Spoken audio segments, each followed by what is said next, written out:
sportifs, vous êtes à l'écoute du podcast de Nakan et vous faites bien parce qu'on a un super épisode à vous proposer aujourd'hui dans lequel je reçois premièrement mon compère de podcast depuis toujours. Vous le connaissez maintenant, il s'agit de Hermano, il est au Luxembourg et puis je l'ai dans ma petite fenêtre Skype en face de moi. Salut Hermano. Salut Greg, salut chers invités, et salut chères auditrices et chers auditeurs. Et puis, on est accompagné ce soir par Mike Aigro. Mike qui est un ancien sportif professionnel, triathlète professionnel. Il va nous parler un petit peu de sa carrière, mais surtout ce soir, on va aborder la transition de sa carrière de sportif professionnel à sa vie active qu'il mène maintenant, qui est très active. D'ailleurs, si vous le suivez sur les réseaux sociaux, vous voyez qu'il fait beaucoup de choses. Et donc, il va nous parler un petit peu de cette transition entre le sport professionnel et la vie active qui vient après. Salut Mike. Bonsoir à tout le monde. Alors, on le disait, Mike, toi tu as vécu une carrière sportive en tant que pro dans le triathlon assez riche en résultats et en bons résultats, on doit le dire. Donc, je vais me permettre un petit résumé de tes résultats dans ta carrière. Mettre en lumière peut-être déjà cette victoire sur l'Ironman Malaisie. Moi, je te suivais en tant que triathlète tout amateur que je suis dans ta carrière pro et vraiment c'était un moment, je pense, en tout cas moi je l'ai vécu comme tel en te suivant, un moment assez intense pour toi. En 2015, cette victoire sur l'Ironman de Malaisie. Mais avant de te lancer sur Ironman, tu as fait du duathlon, tu as fait une assez courte période en fait sur du triathlon court avant de passer sur du triathlon long. Et puis autre résultat super important où tu as porté très très haut les couleurs du triathlon suisse roman dans le monde, c'est que tu as terminé 6e sur l'Ironman de Hawaï, le championnat du monde d'Ironman en 2011. Il y a plein d'autres résultats. Tu as gagné encore l'Ironman 70.3, donc le half d'Irlande. Tu as terminé 2e à Roth. Et puis, voilà, on ne va pas refaire tout ton palmarès, mais est-ce que ces résultats-là, les highlights sont bien résumés? Oui, ça fait partie effectivement d'un bout de l'histoire que j'ai vécu dans le monde du triathlon. Après, c'est vrai que la Malaisie, de l'extérieur, ça me fait des frissons d'y repenser, mais pour rebondir sur ce que tu as dit, c'est vrai que c'était une émotion particulière parce qu'il y avait quelque part un peu un achèvement d'une saison qui avait été très longue et puis voilà, quand même une victoire sur le circuit Ironman. Mais ça avait été assez particulier parce que c'était arrivé durant la période, en fait, il y avait eu un peu deux drames. Il y avait eu le décès de Laurent Vidal quelques jours avant, et puis c'était surtout la nuit où il y a eu les attentats à Paris. Et donc, du coup, je me rappelle qu'avec le décalage horaire, en fait, quand j'étais arrivé à l'arrivée, déjà, j'étais tout seul, j'avais pas de staff avec moi. Donc, c'était difficile de partager l'émotion. Donc, j'étais un peu, dans cet hôtel tout seul. Et puis, en fait, en me branchant sur les réseaux sociaux, en fait, j'avais compris qu'il y avait eu ce drame. Et c'est vrai que c'était aujourd'hui, quelque part, un bon souvenir sportif de performance, mais ça reste associé quand même à des moments bien plus dramatiques que juste le sport, quoi. Ouais, effectivement, c'est un petit peu entaché par ce contexte très particulier. Moi, ce que je me souviens surtout, cet Ironman, c'est que t'es quelqu'un qui a un caractère et cette victoire-là, t'étais allé la chercher. Moi, je me souviens que j'avais suivi sur tes réseaux sociaux à l'époque la préparation. Et en fait, on va pas gagner en Malaisie comme ça en arrivant de Suisse tranquillement et puis en s'adaptant du jour au lendemain aux conditions de chaleur, d'humidité, etc. Donc, t'avais fait un immense travail de préparation en Asie avant.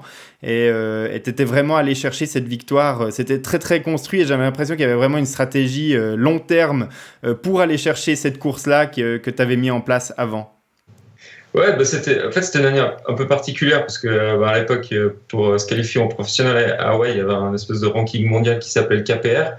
Puis moi je faisais partie de ces athlètes qui avaient la capacité de me surpasser sur une journée, mais qui avaient quand même plus de peine à enchaîner les bons résultats parce que voilà, j'étais pas quelqu'un qui appréciait énormément de courir tous les week-ends. Et puis j'avais couru après les points, puis j'avais raté ma qualif pour Hawaï pour une place, je crois l'Ironman du Danemark si je m'en souviens bien. Donc ça c'était fin août, vraiment c'était ce dernier week-end où on pouvait encore scorer.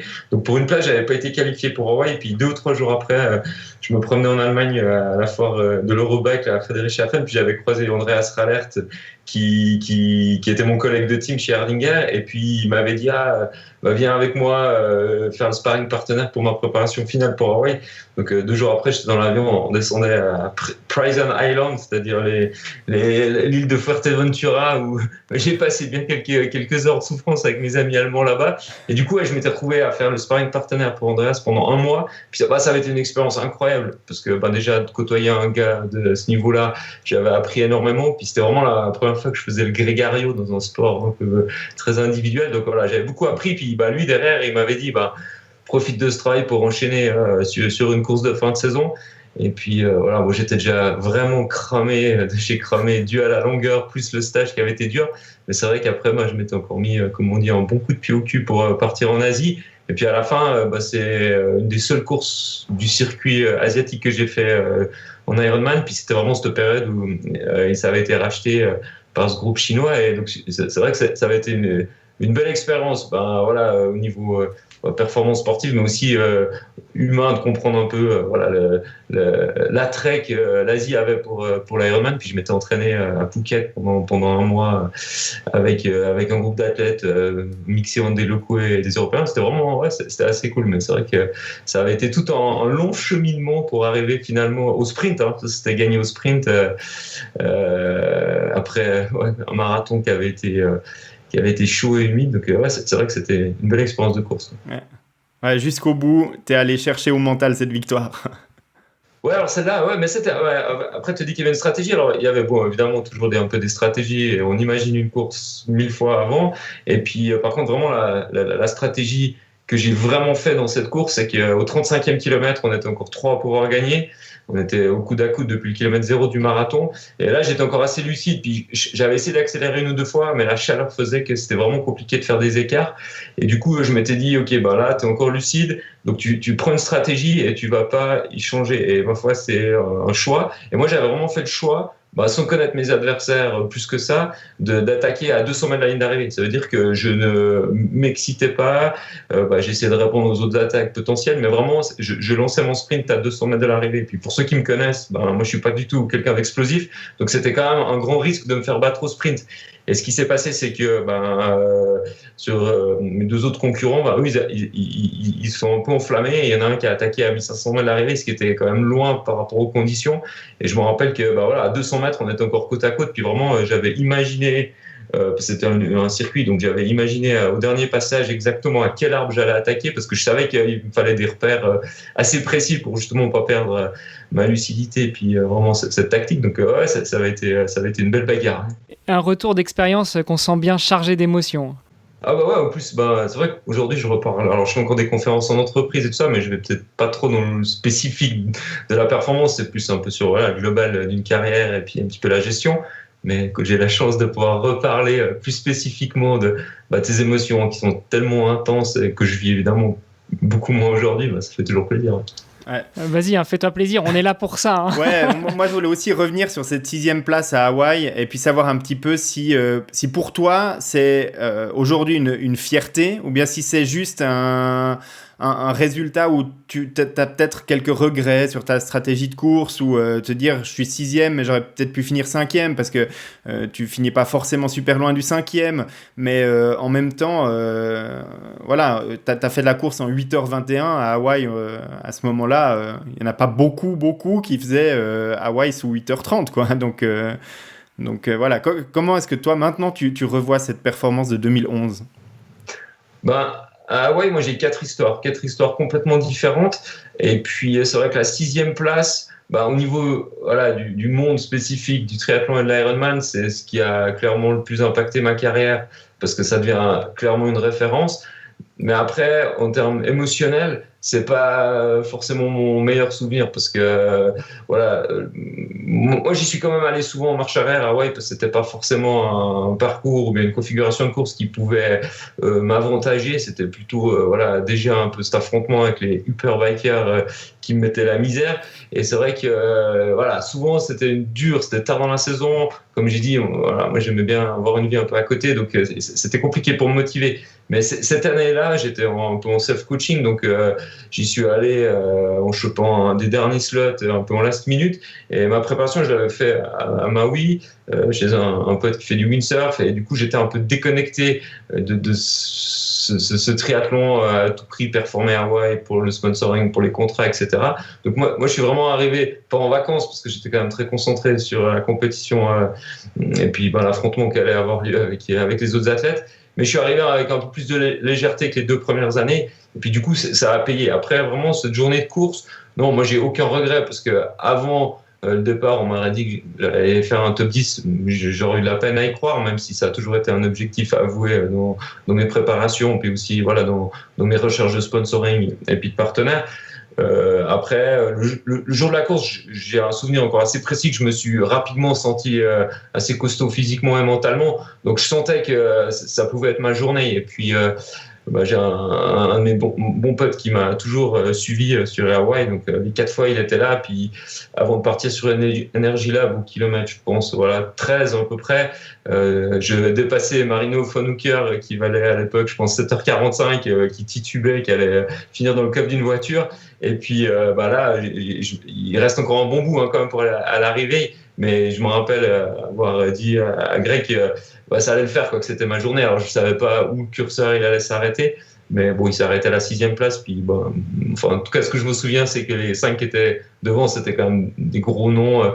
Je crois que dans l'histoire, je suis un des seuls athlètes qui a fait un top 10 à Hawaï sans avoir gagné un Ironman avant, quoi. Donc je faisais partie un peu de ces athlètes-là qui avaient un peu cassé les normes d'Hawaï. Ouais, je pense qu'on peut te classer aussi dans la liste des gros noms, hein, Mike. Ouais, alors moi, j'ai pas un palmarès qui est énorme. Par contre, par rapport aux qualités qui m'ont été données par la génétique et puis par rapport à l'investissement que j'ai fait, oui, je tire un bilan quand même, sans être prétentieux comme ça, plutôt satisfait, puis plutôt assez fier de ce que j'ai fait avec mes règles, quoi. Ouais. 2011, tu nous disais tout à l'heure en off que tu étais déjà venu faire un entraînement de piscine à Luxembourg. 2011, si je ne m'abuse, tu as dû croiser aussi Dirk Bockel sur Hawaï, non ? Ouais, alors Dirk, j'ai pas mal couru avec lui pendant une époque. Et puis, je pense qu'en 2011, Dirk, il devait être 4 à Hawaï quand j'ai fait 6. Ouais, c'est juste. J'ai le tableau de résultats sous les yeux et c'est exact, ouais. Il est 4e. De ta carrière professionnelle en tant que sportif, quel est ton meilleur souvenir ? Ça, c'est la question un peu compliquée à répondre parce qu'il y en a tellement sur. Moi, j'ai fait quand même presque 23 ans de triathlon, donc après, j'ai plein de bons souvenirs. Mais je ne crois pas que ce soit associé à une performance. Mon meilleur souvenir, c'est plutôt ce parcours de vie qui était juste extraordinaire pour un petit gars de Châteaudet de la montagne qui ne savait pas nager à l'âge de 16 ans. Donc ça, c'est mon meilleur souvenir, quoi. C'est ce parcours de vie, quoi. Ouais. Donc plus l'ensemble de l'œuvre que vraiment un moment en particulier. Alors peut-être juste dernier aspect avant qu'on parle de la suite. Toi, tu n'as pas non plus été épargné par les blessures tout au long de ta carrière. Elles ont un petit peu, de temps en temps, on va le dire, pourri tes saisons ici et là. Est-ce que ça, c'est une source de frustration aussi comment est-ce que tu as géré ces moments-là ? Pour être clair, les blessures dans le sport d'endurance, ça fait partie du jeu, quoi. Après, chaque athlète est un peu finalement responsable de ses blessures parce que c'est en fonction de jusqu'où où il pousse le curseur. Après, moi, mes blessures, elles étaient... Alors, j'en ai eu une avec une opération, mais c'était une excroissance osseuse, donc c'était vraiment pas dû à une surcharge d'entraînement. C'était vraiment un peu presque une malformation, puis avec les kilomètres, il y avait besoin de faire un service. Donc voilà, ça a été quelque chose qui m'a effectivement un peu gâché, on va dire, une demi-saison, parce que j'avais été opéré en juillet, puis j'avais pu recourir un Ironman, je crois en mars, si je me rappelle bien, en Australie. Donc voilà, ça c'est un truc. Par contre, après, c'est vrai que moi j'ai eu pas mal de moments où j'avais besoin de respirer. Alors, quand ça tombait pendant l'hiver, c'était pas trop mal, mais il y a eu aussi des étés où je saturais pas mal. Et puis là, c'était pas vraiment des blessures, mais c'était juste que, en fait, pour faire une carrière aussi longue que j'ai fait par rapport à mon caractère, j'avais besoin d'avoir un peu de pas être trop dans le triathlon en permanence. Donc après, j'ai dû aussi accepter et vivre avec ça. Que si je voulais durer, si je voulais atteindre un peu tous ces objectifs que je m'étais fixés, je devais aussi accepter de faire partie des gens qui avaient besoin de faire des moments off. Puis des fois, ça tombait aussi pendant une période de compétition. Donc des fois, j'étais plus trop dans le circuit, mais c'était pas forcément sur blessure, c'était plus une bonne fatigue mentale, puis j'avais besoin de faire un peu autre chose, quoi. Alors tu nous as dit, excuse-moi Greg, je te coupe, mais tu nous as dit que tu avais fait une carrière longue. Je crois qu'on a oublié de te poser la question qu'on pose souvent à nos invités en tout début de podcast, c'est quel âge tu as? Et puis pour ceux qui ne te connaissent pas, ta carrière que Greg nous a très brièvement résumée, elle a duré de quel âge à quel âge, quoi? Et peut-être à la limite, qu'est-ce qui t'a fait découvrir le triathlon? Alors moi, je pense que j'ai un parcours assez atypique parce que j'étais un gamin d'un petit village qui s'appelle Châteaudet, je savais pas nager, mes parents c'était pas des gens qui voyageaient beaucoup, donc j'ai crapahuté toute ma jeunesse, l'été un peu sur les montagnes, puis l'hiver en ski, en snowboard, mais j'ai toujours été un peu suractif et puis à aimer traîner dehors. Puis un jour, j'ai rencontré un gars dans le village qui m'a dit « Ah, le triathlon, c'est fait pour toi ». Et j'ai dit « Ah, c'est génial et tout ». Mais moi, je savais pas nager. Mais vraiment, à 16 ans, j'étais non-nageur. Donc à l'école, pour moi, c'était le traumatisme quand il y avait piscine parce que j'étais avec les manchons, quoi. Donc j'ai des très mauvais souvenirs de tout ça, comme on peut imaginer quand on a 16 ans. Et puis, petit à petit, par concours de circonstances, comme vous avez dit au début, j'avais fait un peu de duathlon parce que il y avait pas cet handicap de la natation. Puis au fur et à mesure, j'ai avancé. Donc j'ai fait une carrière finalement assez longue, parce que j'ai commencé, je pense, ma première année en équipe suisse, j'avais 17 ans, même peut-être 16 même, j'ai fait mes premières expériences internationales en junior, puis j'ai fini 38 ans, donc ça fait quand même un bon bout de chemin, mais après, comme j'ai dit, c'était, moi j'ai envie de dire la seule période où j'étais professionnel, où je faisais vraiment que ça, c'était de 2008 à 2016, donc c'est 8 ans d'Ironman. Puis avant, j'ai fait des Coupes du Monde, j'ai essayé de me qualifier pour les Jeux. J'ai fait des choses, mais j'ai fait à la méthode suisse, ça veut dire pas forcément méga bien encadré, pas avec des moyens financiers qui étaient suffisamment confortables pour être pro. Donc moi, que je parle d'athlète professionnel, où j'ai eu un statut de professionnel que j'ai défendu, c'était 2008-2016. Après, aujourd'hui, j'ai 42 ans, donc ça fait 4 ans que j'ai arrêté. Et puis, moi, j'arrive toujours à faire un peu de vélo et de course à pied, donc c'est quand même bon signe. C'est marrant que tu dises ça, que tu dises que tu t'es entraîné à la Suisse, c'est-à-dire pas de manière très cadrée. Pourtant, c'est pas du tout l'image que vous renvoyez. Vous renvoyez, enfin en tout cas, la diaspora suisse et surtout dans le triathlon français, je trouve, parce que moi, même si je suis au Luxembourg, je suis français, on a vraiment l'image de personnes très cadrées, d'entraînement très sérieux, très serré, au cordeau. Et puis la grande période, justement, moi je suis des années 80, donc on a juste 2 ans d'écart. La grande période de Bellobre, de Marceau, de tous ces gens-là, c'était vraiment la période de grâce des Suisses. Ouais, alors là, il n'y a aucun Suisse dans ceux que tu viens de citer, à part Olivier. Olivier, c'est plus français des Suisses, allez. Mais non. Mais alors, moi j'ai ma première expérience avec le haut niveau, voire très haut niveau, c'est en 2000. J'ai fait une année d'échange avec le Pôle France à Montpellier. Et donc, du coup, là, je me suis entraîné pendant une année vraiment avec ce qui se faisait de bien pour les Jeux Olympiques de Sydney en France. Et pour moi, là, j'ai vraiment découvert le sport de haut niveau. Jusqu'à là, alors j'avais 22 ans, jusqu'à là, c'était un peu la débrouillardise. Par contre, ce qui est incroyable en Suisse, et puis je crois que c'est toujours d'actualité, c'est qu'on a la chance d'avoir beaucoup de gens passionnés. Et puis finalement, c'est vrai que ça permet d'avoir des athlètes qui brillent au niveau international dans plein de disciplines différentes. Mais moi, quand je voulais dire pas encadré, ça veut dire qu'on n'a pas des structures de team, on n'a pas des crêpes, on n'a pas des bouloristes, tout ça. Ça n'existe pas en Suisse. Le Macolin, le centre national, tu y vas pour faire 2 journées de test, mais tu y vas pas pour t'entraîner et habiter et te confronter à un groupe. Donc finalement, en Suisse, la seule structure qui est vraiment professionnelle, c'est la structure à Bredsouten. Mais bien sûr, elle brille parce que c'est Nicolas Spérik, c'est Daniel Arif.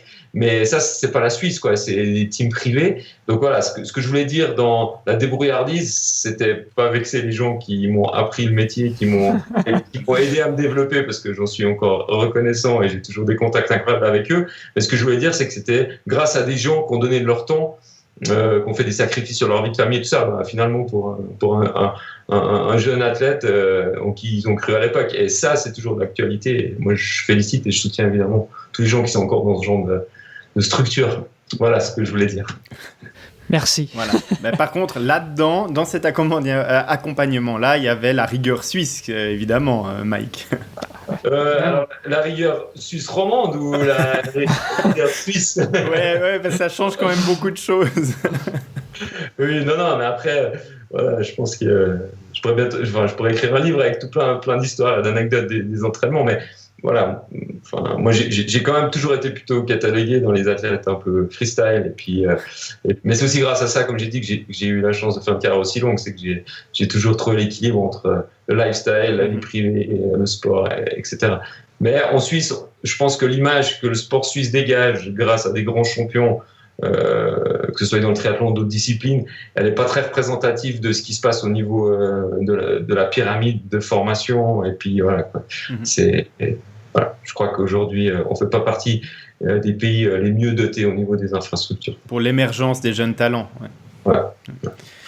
À l'inverse, juste pour en rajouter une couche, à l'inverse du Luxembourg, où on a les moyens d'avoir des fichues infrastructures, mais par contre, on n'a pas forcément le personnel qui est là, et comme tu le dis, les personnes engagées. Et la preuve, à part Dirk Bockel sur Ironman, on n'a jamais eu aucun grand luxembourgeois dans le circuit international. Ouais, puis dire qu'à l'époque, il habitait en Floride, quoi. Donc après. Ouais, puis dire qu'il est allemand, quoi. Il a été naturalisé luxembourgeois parce qu'il y avait un mec au Luxembourg qui a dit viens. Ouais, non. Mais après, voilà, c'est connu pour ça dans le sport, mais pas que le triathlon, dans toutes les disciplines, qu'il y a un peu des places comme ça. J'en ai visité d'autres, hein, même si tu vas à Monaco, tu es aussi un peu dans des places un peu particulières. Après, à nous de profiter des infrastructures qui sont finalement presque à disposition. Parce que à l'époque, quand je venais m'entraîner dans ce centre au Luxembourg, on n'était pas dérangé par le monde. Hein, il y avait plus ou moins que nous, quoi. Donc, c'était à nous de profiter. Et puis, ouais. Alors du coup là on a bien passé en revue une bonne partie de ta carrière professionnelle. Je pense que ce qui a intéressé aussi beaucoup Greg, c'était l'après sportif professionnel. Est-ce que c'est quelque chose de subi? Est-ce que c'est quelque chose de réfléchi? Est-ce que c'est préparé? Comment c'est venu pour toi? Ouais, peut-être juste reprendre déjà ce moment en 2016. Qu'est-ce qui fait qu'à ce moment-là tu te dis maintenant j'arrête? Alors déjà, l'après-carrière, ça va être beaucoup moins marrant, les anecdotes. Mais non, ce qui fait, c'est... c'est à un moment donné, je commençais de toute façon à arriver plus ou moins à la fin de ma carrière, j'en étais conscient, pas forcément par le manque de performance, mais par chaque année de remettre en place, d'aller se refaire mal à l'entraînement, de retrouver cette énergie nécessaire pour toujours soit rester au niveau ou bien encore espérer progresser un peu. Et moi, fin 2015, j'ai perdu mon main sponsor, donc qui était Erdinger. Donc là, il y a eu déjà une réalité financière qui a été compliquée à gérer parce que je l'avais appris très tard dans l'année, donc beaucoup de budget était déjà fermé. Donc là, tu as déjà un gros stress qui se met en disant si j'ai plus d'argent pour vivre, c'est compliqué. Donc j'avais eu la chance de rebondir avec un partenaire qui m'avait un peu sauvé la vie. Et puis cette dernière saison, j'avais couru avec des expériences pas forcément positives au niveau du fair play, au niveau aussi de la philosophie qui était en train de prendre l'Ironman. Et puis moi, j'avais de plus en plus de peine au fait à l'accepter et puis de vivre avec, quoi. Vraiment, je devenais un peu... ça commençait à peser un peu trop lourd pour moi. Donc, j'ai couru mon dernier Ironman au Canada fin juillet. Et quand je suis rentré dans l'avion, en fait, je me suis dit, j'ai fait le tour, quoi. Je suis en bonne forme physique, mentalement, je suis motivé à la vie. Et puis, je crois que c'est vraiment le moment d'arrêter sur ce feeling-là que de faire une année encore où je vais probablement péter un câble, quoi. Donc, du coup, je suis revenu, j'ai annoncé ça un peu à mes partenaires. Et puis, on était finalement que mi-juillet, donc ils me payaient pour la saison complète. Puis ils ont tous dit, mais écoute, je pense que s'il y a bien un mec qui mérite d'avoir un peu de oeuf et puis de faire une bonne réflexion, c'est toi. Donc du coup, j'avais pris 2 mois pour réfléchir. J'ai pas fait de sport pendant 2 mois, en tout cas pas de triathlon. Puis un jour, au sommet d'une montagne, la réponse elle était très claire. Et je suis redescendu et j'ai perdu un peu un poids que j'avais dans l'estomac depuis, je pense, finalement bien quelques temps. Et puis donc là, j'ai décidé d'arrêter. Puis après, le challenge c'était de trouver un job, quoi, parce que j'avais pas réussi à épargner suffisamment pour couler des jours heureux. Et la même chose, les bonnes choses de la vie font que tu rencontres les bonnes personnes au bon moment. Puis j'ai eu cette opportunité de faire ma reconversion professionnelle dans la société à laquelle je travaille toujours aujourd'hui, qui est une société d'événementiel basée à Lausanne. Et puis ça s'est un peu enchaîné assez bien. Et le début janvier, j'ai commencé à travailler. Et puis j'ai appris un métier. Alors attends, moi j'ai une question, c'est, tu dis, t'es monté en haut de la montagne et puis ça faisait déjà 2 mois que tu faisais plus vraiment de sport et puis c'était clair pour toi et t'as arrêté. Mais qu'est-ce qui se passe quand un athlète pro arrête? Parce que nous, on est des amateurs. Nous, on fait une compétition, on se blesse ou on se blesse pas, on rentre, on voit maman, on voit papa, on voit la femme, le mari, et puis on dit, bah écoute, ouais, ça me saoule. Je vais revendre mon vélo ou je vais le mettre au garage et puis terminer, quoi. Mais le lundi, on retourne au boulot. Pour un pro, comment ça se passe? Parce que c'est ton job. Ouais, alors moi, en fait, c'était un peu comme une blessure, quoi. C'est un peu des. Il y a un premier truc, c'est un peu le soulagement. Des fois, quand tu es blessé, c'est un peu dur à dire, mais les athlètes, ils le disent souvent, bah, tu as un soulagement quand tu es blessé, parce que d'un coup, tu sais que tu vas pouvoir te reposer, tu vas pouvoir un peu relâcher la pression aussi mentale et tout ça. Puis souvent, une blessure, elle n'arrive pas forcément d'un coup, donc tu as eu une période où tu t'es dit, bah voilà, est-ce que je dois me faire opérer, pas, est-ce que c'est trop ou pas, enfin voilà, donc tu as un moment de soulagement. Puis moi, vraiment, je me souviens de ce moment de soulagement où j'avais la réponse, elle était claire, il n'y avait plus rien qui pouvait me faire changer d'avis. Donc là, il y a eu ce moment de soulagement. Après, il y a eu le moment peut-être, voilà, un petit peu, on va dire, entre deux, où j'ai un peu profité de la vie. Donc j'avais plus de pression de me dire, bah, tu dois faire attention à ça, préparer ça, etc. Donc là, il y a eu un bon moment, machin. Puis après, bah, il y a eu évidemment un peu cette période de doute jusqu'à qu'il y ait un contrat de travail qui soit signé.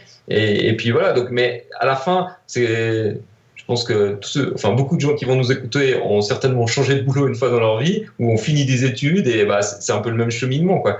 Donc je pense que voilà, il y a un gros travail mental, et puis une fois que tu as pris la décision, bah, tu es soulagé. Donc moi, le meilleur feeling que j'ai dans cette décision d'arrêter, c'était le soulagement d'avoir pris la décision, quoi.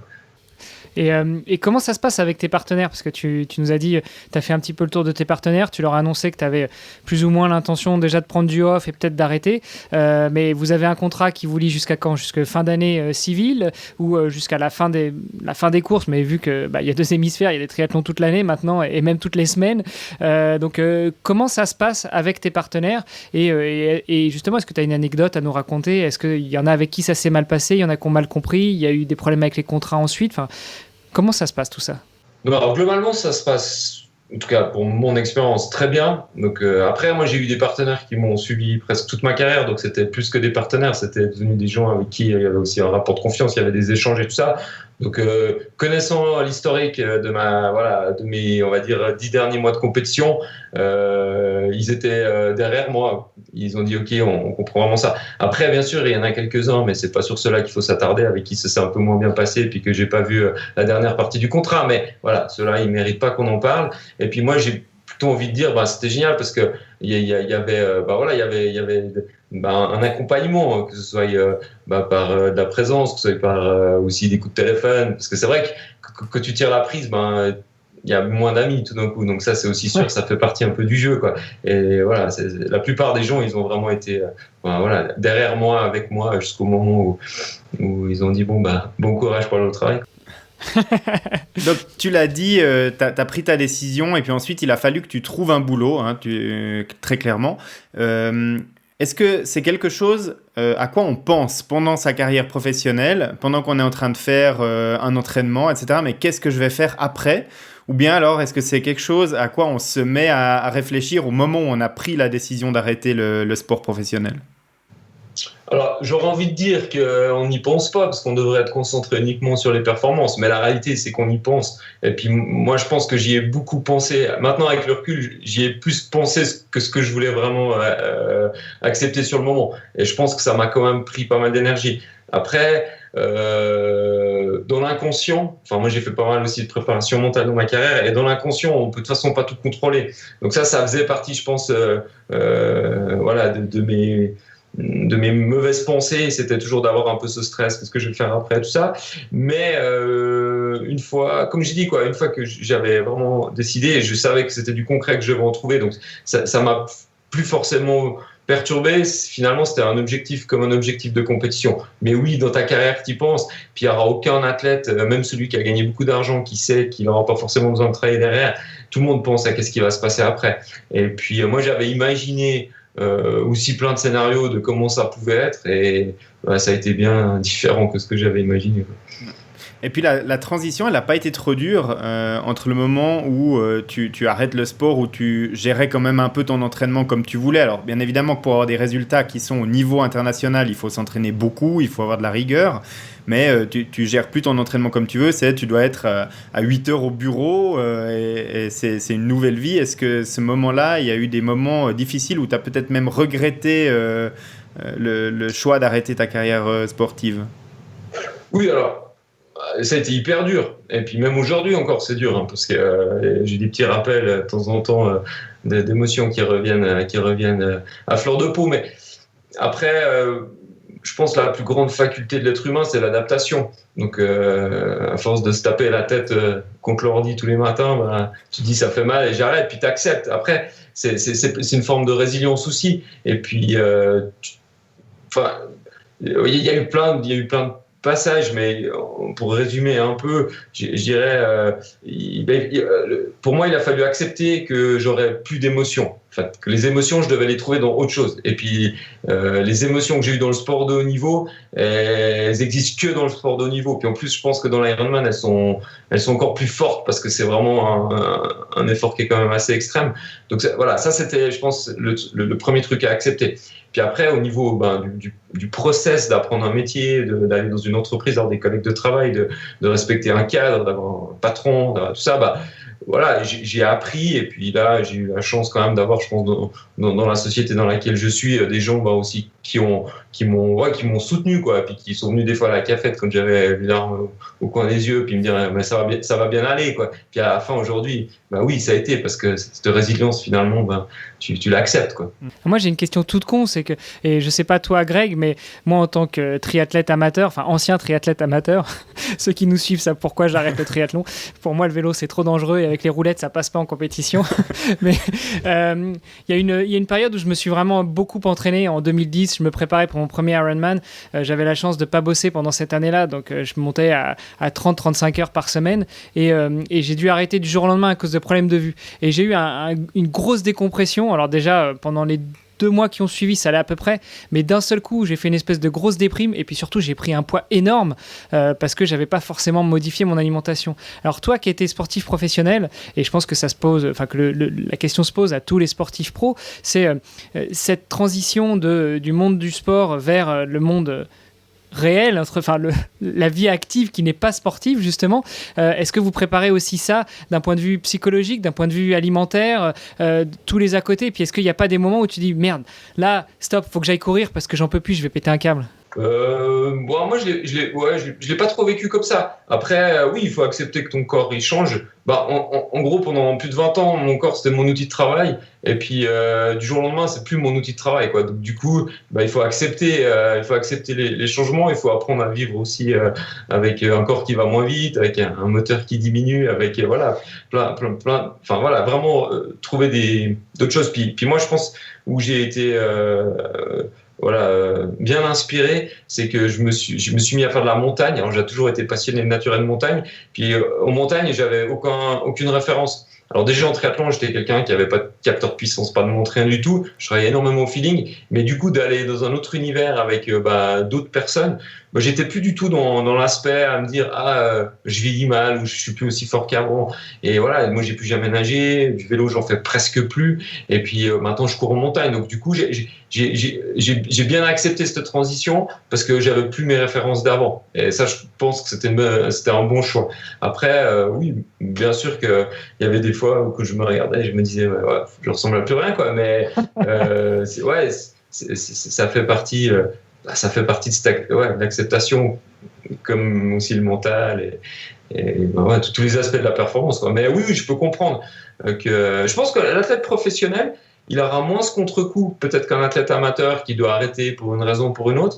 Mais par contre, l'athlète pro, il aura plus ce contre-coup. Et moi, je l'avais plutôt vécu après Hawaï. C'est que tu as réussi à atteindre quelque chose. Et là tu auras plus un peu un moment de déprime. Puis là, je pense que c'est un peu plus dur derrière de se remotiver et de remettre des objectifs. Et je pense qu'à titre personnel, j'ai plus vécu les moments de blues après une belle performance, quoi. Parce que, on doit plus parler du job, mais c'est vrai que j'ai un souvenir, par exemple, que j'avais fait 6 à Hawaï. Pendant 2-3 mois, en fait, tous les gens me disaient t'as de la chance, Voilà, t'as des sponsors, t'as la belle vie, t'as fait ton top 6 et tout, mais à la fin, j'étais quand même un être humain, puis j'avais aussi mes problèmes. Mais je me sentais pas le droit de me plaindre, parce que finalement, les gens autour de moi, pour eux, j'étais tellement un exemple, tellement une belle vie, qu'ils auraient jamais pu entendre, au fait, que j'avais aussi des problèmes, quoi. Et voilà, je pense que c'est plus dans ces moments-là où les sportifs sont un peu plus dans la déprime qu'un athlète amateur qui, du jour au lendemain, doit arrêter, quoi. Mais donc du coup, tu l'as dit, t'es resté très actif et on le voit d'ailleurs sur les réseaux sociaux. Il y a peu de temps, je t'ai encore vu sur le podium d'une course de trail. Donc tu continues à faire du sport et quand même à un certain niveau. Alors certes, c'est plus ton métier, mais par contre, tu continues à courir, à t'entraîner quand même avec une espèce de vision de la performance. Alors probablement qui a changé un peu, mais ça te titille quand même d'essayer le lendemain de faire mieux que la veille, non ? Ouais, alors, le trail aujourd'hui, pour moi, j'en fais 1 ou 2 par année. Et puis, je me challenge toujours en fait, en me disant, je me donne tant de temps à disposition et j'essaie d'être le plus performant possible le jour J. Et là, typiquement, le trail que j'ai fait il y a 3 semaines, je me suis fait 8 semaines de préparation. Et je me suis dit, en 8 semaines, je sais que je peux optimiser les choses. Et voilà. Donc après, bien sûr, le jour de la course, quand j'ai un dossard, et c'est aussi pour ça que j'en mets presque pas, parce que j'ai été formaté là-dedans. Donc il faut gagner, quoi. Et puis la réalité, c'est que là, il y a 3 semaines, j'ai affronté des jeunes ils étaient de 97, donc ils avaient 20 ans de moins que moi. Et puis, voilà, il faut accepter. Et puis, des fois, quand j'ai un dossard, je suis encore pas assez intelligent pour accepter qu'il faut arrêter de se faire mal, quoi. Mais voilà, donc le trail, c'est un jeu, c'est un peu, voilà, une petite motivation que je garde, mais par contre, j'en fais vraiment pas beaucoup. Et puis je veux vraiment pas que ça devienne nouveau un peu voilà un objectif ou une obsession, quoi. Je veux vraiment que ça reste quelque chose que j'ai du plaisir à faire 2 fois dans l'année, quoi. Bon, alors si tu veux, moi je cherche un partenaire d'entraînement et de compétition pour le swimrun. J'ai découvert cette discipline et franchement je me dis que j'irais bien sur du long ou de l'ultra. Donc si tu t'embêtes, tu vois, si tu veux. Le problème c'est la natation, j'ai plus trop de souplesse dans les épaules. Il a arrêté de nager, il a dit, Hermano. Ouais, mais je suis sûr que même après avoir arrêté de nager, ça revient vite. Je sais pas, alors j'ai pas trop envie d'aller voir en fait. Alors, le triathlon, tu dis, bon, t'as arrêté la natation, tu fais plus tellement de vélo. Par contre, t'es resté très actif dans le monde du triathlon, puisque moi, je t'ai vu l'année passée tourner encore sur le parcours des finales ITU de Lausanne, pour le triathlon de Lausanne, qui accueillait donc l'élite mondiale pour les finales de la saison 2019. Et toi, tu as une place dans le comité et dans l'organisation de ce triathlon. Oui, alors après, je suis toujours resté très proche du triathlon par plusieurs biais différents, que ce soit un peu par l'entraînement, vu que je coach quand même quelques triathlètes. Après, j'ai la chance aussi d'être consultant pour la RTS, le peu de fois où il passe du triathlon à la télé. Et puis, je suis évidemment toujours les compétitions. Puis, il y a encore des athlètes avec qui j'ai eu la chance de courir, qui courent toujours, quoi. Donc, du coup, je connais encore quand même un petit peu du monde là-dedans. Et puis, voilà. Puis après, professionnellement, il y a eu un puzzle qui s'est bien imbriqué parce que il y a 1 année et demi, mon patron il a décidé de récupérer l'organisation des championnats du monde de triathlon et puis j'étais au bon endroit sur le bon bureau au bon moment, puis il m'a dit c'est fait pour toi, quoi. Donc du coup je me suis retrouvé un peu à manager avec une équipe, hein, bien sûr, ces championnats du monde, et c'était une belle expérience. Après j'avais heureusement déjà 2 ans dans l'événementiel pour être capable de gérer aussi un truc où je suis passionné. Parce que bien sûr que de l'autre côté de l'organisation, finalement la passion des fois c'est pas un avantage, parce que là c'est du job et puis moi le triathlon c'est une passion. Donc après de mixer les deux, il faut aussi trouver l'équilibre, et je l'avais bien compris en travaillant sur d'autres disciplines, que ce soit le tennis ou le foot ou comme ça avant, mais voilà. Donc mais après effectivement on a organisé le championnat du monde à Lausanne l'année passée. Ouais. Et juste pour un petite anecdote, parce qu'avec Hermano on enregistrait un épisode il y a quelques semaines, et puis je lui parlais, parce que moi j'étais bénévole sur ce triathlon des finales de Lausanne, et puis j'étais au poste de ravitaillement, et ça m'avait assez impressionné de voir déjà rien que le protocole qu'il y a et le nombre de contraintes à suivre pour donner une bouteille d'eau à un athlète élite, quoi. Donc tu peux pas l'ouvrir n'importe quand, tu dois pas la donner n'importe comment, n'importe quand. Enfin voilà, il y avait vraiment déjà un cahier des charges pour donner une bouteille d'eau. Alors, je disais à Hermano, mais le cahier des charges de l'ITU pour l'événement global, il doit être absolument démentiel. Donc toi, tu es bien placé pour nous en parler puisque tu étais dans l'organisation, en tout cas, tu as supervisé une partie de l'organisation de cette course. Est-ce que tu peux juste nous dire 2 mots un petit peu sur les contraintes maintenant qui sont imposées par l'ITU pour organiser une course niveau mondial comme on a eu à Lausanne en 2019? Ouais, alors l'ITU, ils ont un contrat des charges globalement énorme. Alors après, ça va de l'aspect financier à l'aspect logement, à l'aspect déplacement. Puis après, l'aspect purement technique de la compétition, c'est une bonne bible, hein, bien épaisse. Et puis c'est vrai qu'au début, quand je l'ai pris en main, que j'ai commencé à la lire, que j'ai commencé à comprendre tout ce qu'il fallait faire, c'est lourd pour un organisateur. Après, de l'autre côté, je comprends aussi qu'il y ait tous ces protocoles, parce que c'est aussi pour le respect de l'athlète, aussi pour le respect des règles, du fair play et tout ça. Après, maintenant, une année après, avoir digéré tout ça avec le recul et tout, je pense que 80% des choses qu'ils demandent, ça a un sens. Après, ce qui était toujours un petit peu compliqué pour moi, c'est que l'ITU sont basés en Suisse. On est à Lausanne, qui a 25 ans d'histoire avec plusieurs championnats du monde à son actif. Alors oui, on était un nouveau comité. Oui, ils ont bien voulu nous cadenasser, justement. Mais des fois, l'ITU, j'ai l'impression qu'ils oubliaient qu'ils étaient en Suisse puis pas au Mexique. Parce que typiquement, des bouteilles d'eau fermées au Mexique, bien sûr que l'ITU s'est retrouvé à arriver pour le contrôle. Si tu as vécu ça, merci d'avoir participé à cet événement comme bénévole. Tu as vécu ça, tu as l'arbitre qui vient, puis il check si les bouteilles sont fermées et tout ça. Alors c'est clair que je peux imaginer qu'au Mexique ou je ne sais où, les protocoles sont peut-être un peu moins respectés qu'en Suisse. Ils arrivent et toutes les bouteilles d'eau sont ouvertes. Et bien sûr que tu peux pas donner des bouteilles d'eau ouvertes à un athlète parce qu'il y a tous les aspects de dopage, etc. Donc voilà, il y a tout ça que je comprends. Après, quand tu signes, mon entreprise, la boîte pour laquelle je travaille, ou moi à titre personnel, j'étais pas au début au dépôt de candidature de cet événement. Donc moi j'ai reçu le package 8 mois avant la manifestation. Après je me rends pas bien compte à quel moment en fait tu peux essayer de négocier avec l'ITU. Alors je dis pas négocier cet aspect technique de la course, mais peut-être un peu des aspects autour qui sont très très lourds pour un organisateur. Et puis qui aujourd'hui, la réalité c'est que même l'ITU a de plus en plus de peine à trouver des villes-étapes, et parce que voilà, Lausanne, c'est la capitale olympique, on sait qu'ils soutiennent le sport, puis ils sont d'accord de fermer une ville pendant... Alors là, ils n'ont pas été d'accord pendant 4 jours, donc on a fait sur 3 jours. Mais voilà, c'était des heures et des heures de négociation avec l'ITU pour trouver des accords entre la ville, l'ITU, le comité d'organisation, puis Grand Chelem qui était aussi responsable d'un budget, quoi. Puis un budget à tenir sur un événement comme ça, on parle de plusieurs millions, et c'est vraiment quelque chose c'est très lourd aussi à tenir, quoi. Alors Grand Chelem, juste pour préciser, c'est ton employeur. Ouais, c'est la boîte d'événementiel pour laquelle je bosse.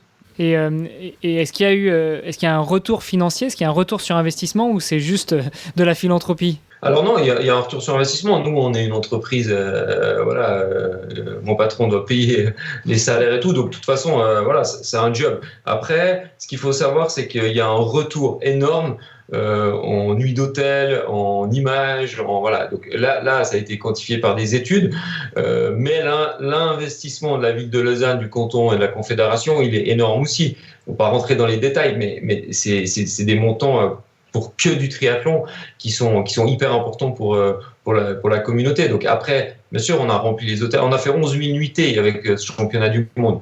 Donc on peut imaginer au prix moyen d'une nuitée en Suisse. Donc voilà, il y a un retour qui est énorme. Mais là, les gagnants, ce sera le côté touristique, restauration. Après, le budget de base, il est soutenu évidemment aussi par une partie du tourisme, mais surtout par la volonté de la ville de Lausanne d'organiser des championnats internationaux, quoi. Donc c'est un beau challenge. Et comme j'ai dit, c'était bien que j'ai eu quelques autres événements d'expérience pour pas être trop dans l'émotionnel sur un événement comme ça, parce que bien sûr qu'émotionnellement le triathlon c'est un peu ma vie, c'est sanguin, et puis là des fois il faut être professionnel et puis oublier ce côté passionnel, quoi. Ouais. À titre personnel, ça t'a surpris à quel point c'est compliqué d'organiser un événement comme ça? Toi, tu y participais avant en tant qu'athlète. Est-ce que tu te rendais compte ou est-ce que ça t'a vraiment surpris de voir à quel point il y avait de l'énergie, du temps qui était passé avant pour organiser toutes ces courses et tous ces événements? Non, c'était monstrueux, quoi. Le travail pour mettre sur pied cet événement, et surtout que le comité d'organisation qui a organisé le championnat du monde l'année passée n'était pas présent pour le test event de l'année d'avant. Donc nous, on est arrivé avec un team, tous mes chefs de secteur, ils étaient nouveaux et du coup, ils n'avaient pas forcément d'expérience. Alors j'avais une partie du comité d'organisation qui est professionnel, ça veut dire la ville ou Grand Chelem, donc eux, ils avaient ces expériences-là, mais 50% du comité, c'était des gens bénévoles et puis qui n'avaient pas l'expérience, pour certains même pas d'un triathlon. Alors après, on avait un gars comme Eric Monod qui était directeur des chemins d'Europe à Genève, donc on a réussi à faire monter la sauce dans ce groupe pour que tout le monde s'implique bien plus que ce qu'on aurait pu imaginer. Mais après, voilà, moi je me suis aussi battu, et je pense que l'ITU, si vous leur posez les questions, je suis pas le mec le plus apprécié à l'ITU parce que je me suis aussi battu pour les choses qui me semblaient aberrantes. Parce que comme je dis, quand tu fais une course au Mexique, je peux comprendre qu'il y a certaines choses qui doivent être très cadrées, mais quand tu es en Suisse, tu sais que ça va être bien fait parce que c'est la ville de Lausanne, c'est la sécurité de Lausanne, c'est des professionnels.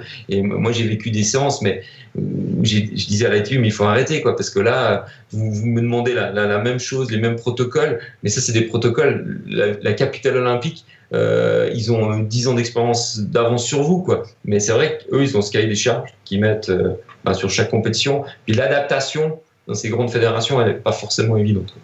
Vas-y, il faut que tu balances, il faut que tu nous donnes une ou deux anecdotes de choses qui te semblaient complètement aberrantes pour lesquelles tu t'es battu corps et âme. Non, mais par exemple, tout l'aspect sécurité. Et on sait, l'aspect sécurité, c'est l'image de la ville de Lausanne, c'est l'image de l'ITU, c'est l'image du comité d'organisation. Et il n'y a aucun comité d'organisation dans le monde qui veut avoir un accident.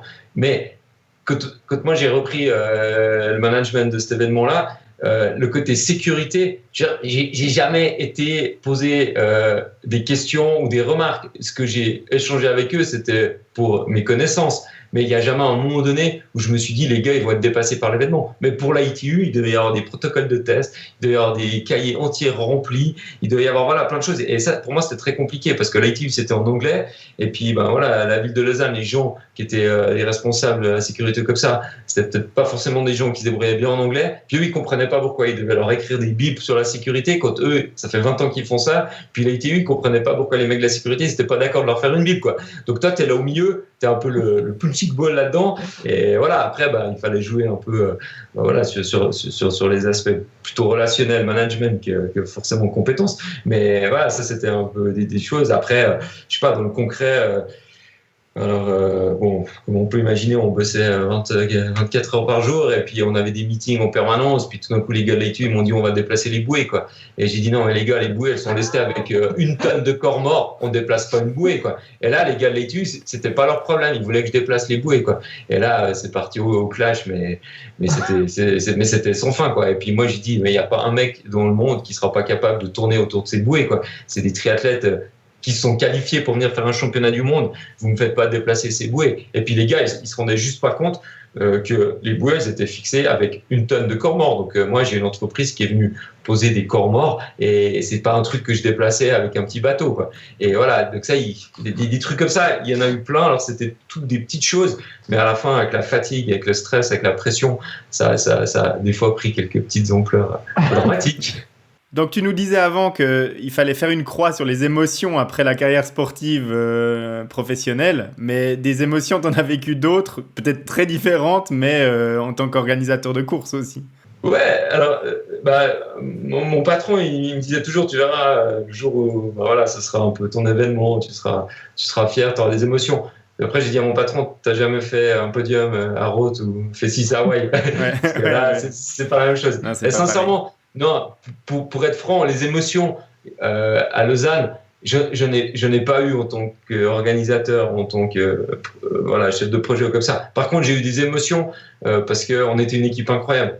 Et puis, ma plus grande fierté sur ce projet, ça a été de fédérer un groupe qui, à la base, n'était pas forcément prévu de travailler ensemble.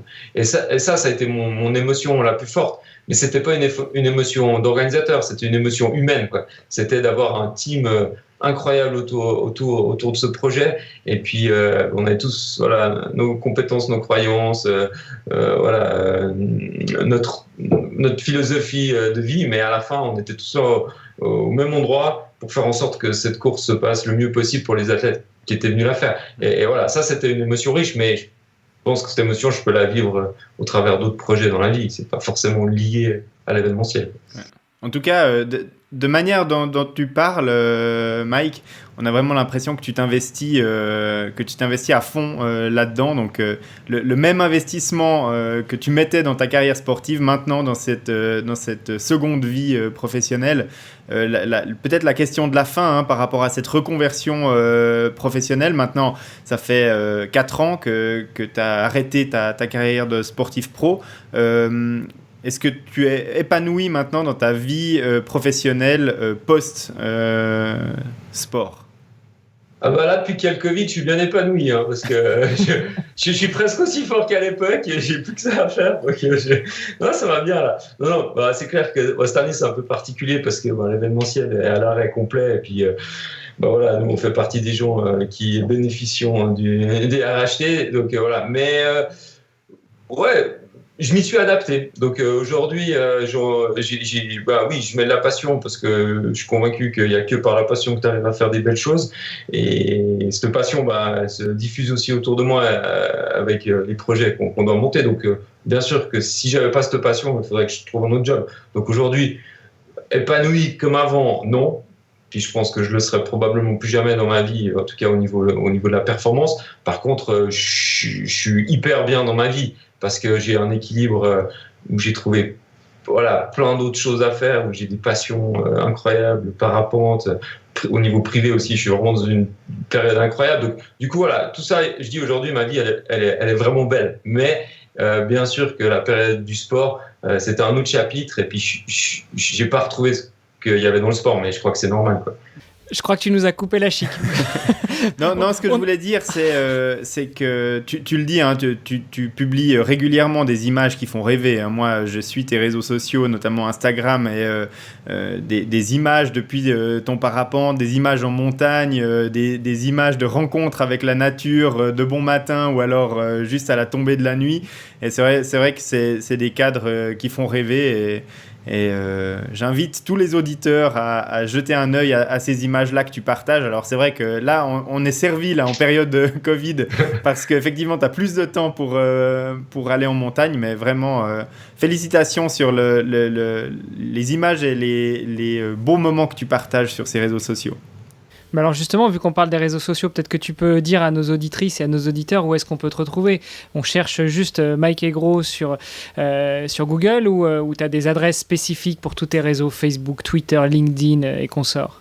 Non, alors moi, le seul que j'utilise, et puis ça correspond un peu à ce que j'ai envie de partager, c'est Instagram, parce que c'est vraiment basé sur l'image. Et puis voilà, donc moi, c'est vraiment le seul qui est régulièrement alimenté. Et puis, mais j'invite surtout les gens aussi à venir avec moi, et puis parce que c'est derrière la maison. Alors au Luxembourg, je connais pas très bien, mais en fait, c'est aussi un truc que j'ai appris après le triathlon, c'est que t'as pas que ton guidon de chrono, quoi. Et, franchement, c'est gratuit, puis on est privilégié d'habiter dans cet environnement-là. Donc moi, j'invite tout le monde à le faire, et vous pouvez même venir avec moi, c'est gratuit, et puis faut juste se lever tôt le matin, puis voilà. Écoute, on va fixer rendez-vous. Ouais. Je crois qu'on a pris rendez-vous avec Greg, on l'a fait l'année dernière, on va peut-être le refaire cette année pour qu'on clôture la saison avec un épisode quand je passe chez lui. Donc la prochaine fois que je passe chez lui, je passe aussi chez toi. Parfait, on fait ça, puis on achètera sur une fondue, comme ça, ce sera nickel. On ira courir quand même avant un peu, histoire de préparer la fondue. Hein. Écoute Mike, moi je te remercie infiniment pour avoir partagé comme ça sans détour vraiment à vif toutes ces années passées et puis cette transition, pas de langue de bois, tu as dit les choses telles que tu les penses et moi j'ai vraiment apprécié ça ce soir. Je te remercie d'avoir participé à cet épisode. Je sais pas, Hermano, est-ce que tu as envie de conclure avec quelque chose ?